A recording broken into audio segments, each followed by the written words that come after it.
Set up SaferVPN on Chrome browser.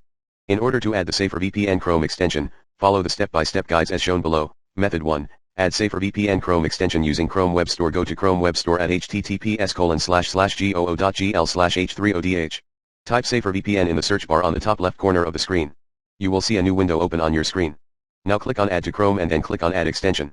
Download and add the extension at the top right of your browser, next to the address bar. Log into your SaferVPN account or create one. Enter the SaferVPN username and password and click Get Started.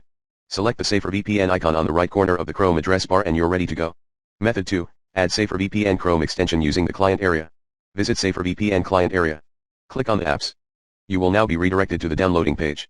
Scroll down the page and click on SaferVPN for Chrome. Click Install now.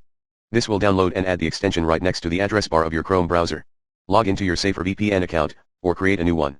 Simply click on the SaferVPN icon on the right corner of the Chrome address bar and you're ready to browsing safely and securely. Enjoy.